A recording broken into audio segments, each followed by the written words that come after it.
There is still time to correct this most grievous misunderstanding, Mr. Carter. The Dagger of Amon must be returned to Egypt.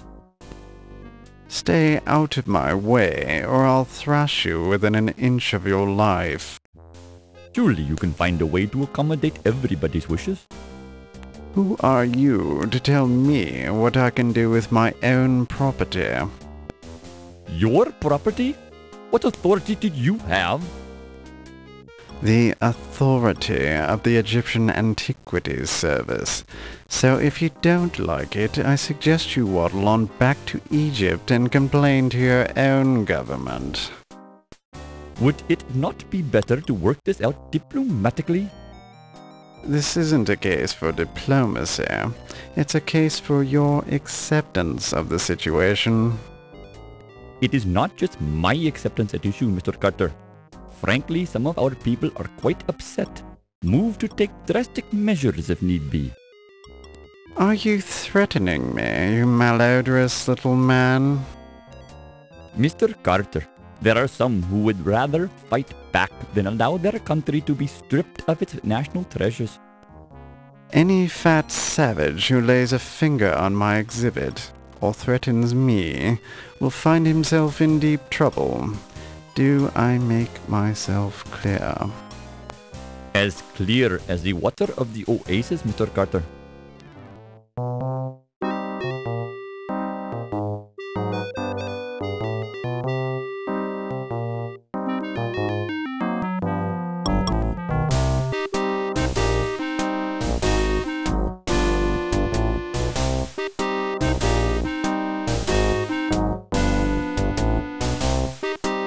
Be careful with that steamer trunk, young man. It's exceedingly valuable. It sure is heavy, Mr. Carrington. You got gold bars in here or something? The contents of my trunk are not your concern. Now be a good lad and take it to my taxi. The Countess is waiting.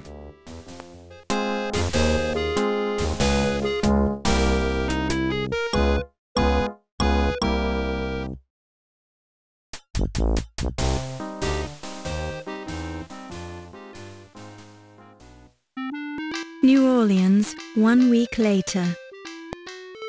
Are you sure you've got everything? Yes, Daddy. You've got Sam's address at the paper? Yes, Daddy.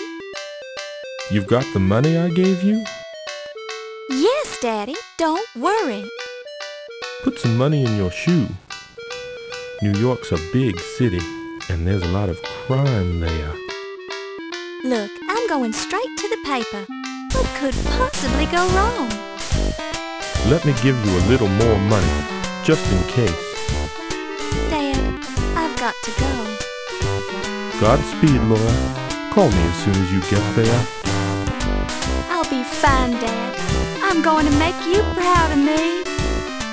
I already am, honey.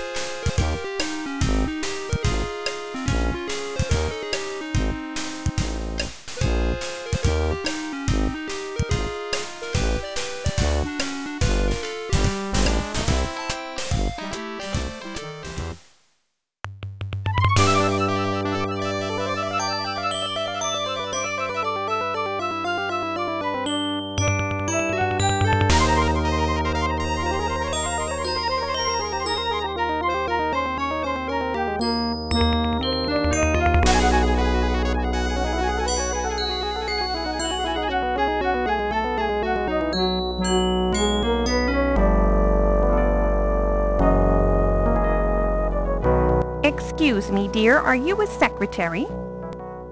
Actually, I'm starting a new job as a reporter for the New York Daily Register News Tribune. My name's Laura Bow. How nice. I'm Irmgard. Is this your first trip to the big city? Am I that obvious? How could you tell? By the way you keep glancing out the window, dear. I did the same thing the first time I came to New York. The tall buildings, the people rushing around, it was all so exciting. Then I stepped off the train and got mugged. How awful! It's the New York experience.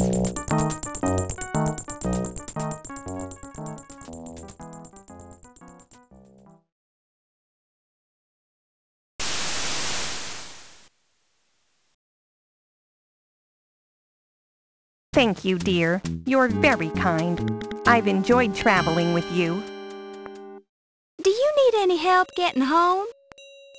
No, dear. I'll be fine. Thank you. You're sure you'll be okay?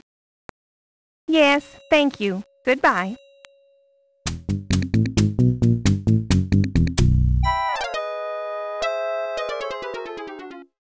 Goodness gracious! My suitcase!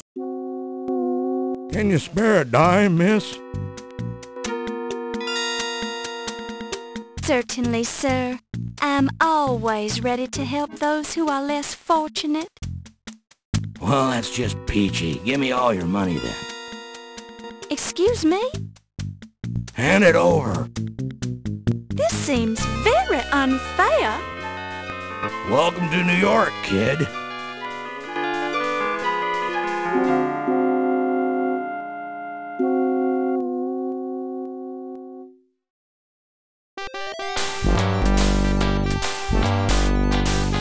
I'm not gonna let a little bad luck ruin my day. Hello, New York.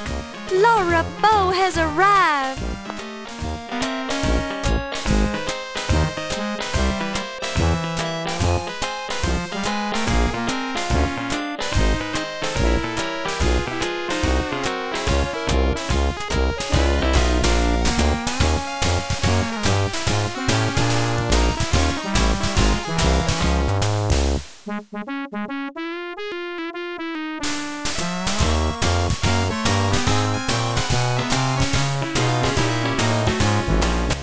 My destiny awaits. Nothing can stop me now.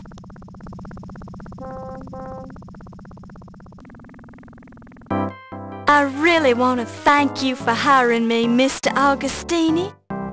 For hiring you? I don't even know who you are. I'm Laura Bow. I believe you know my father, John Bow. Ah, John Bow's daughter. Now I remember. How is he? He's fine, and he says hello. He wanted to know if you still had that newspaper clipping on your wall about the explosion of the Hindenburg building in New Orleans. Yes, your father was the first cop on the scene of the explosion, and he let me into the wreckage so I could cover it for the paper. I rescued Rupert Hindenburg from his burning office, wrote about it, and made a name for myself as a reporter.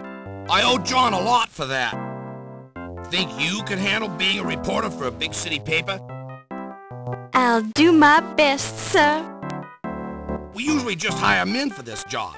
It's rough out there, and you're kinda small.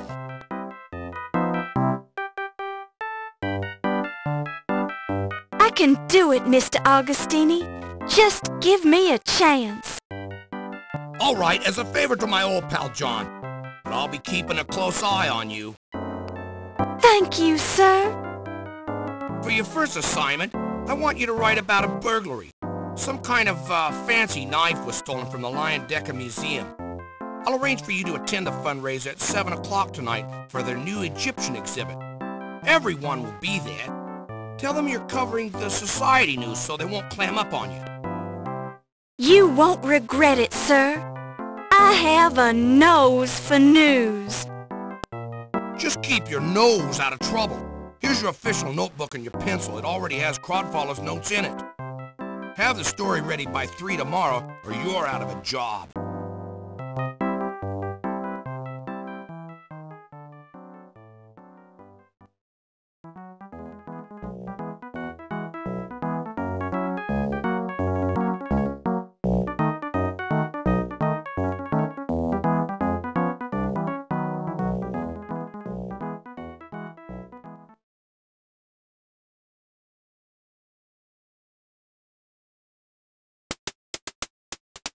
Laura Baines, right?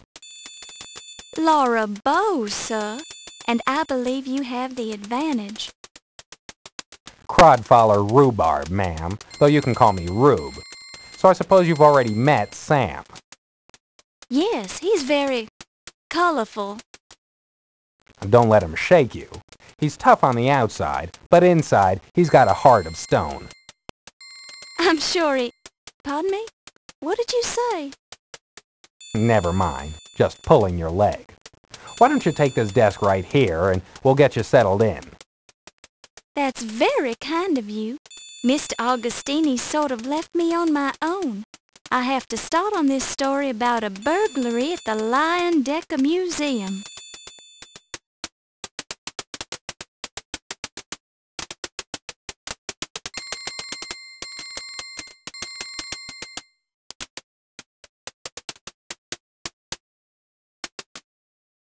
I'm so excited to be a member of the Trib staff. After all, I studied journalism in college. I went to Tulane and never thought that my first job out of school would be at a paper as prestigious as this one. I mean, that is unusual, isn't it? I'm sorry, were you talking to me?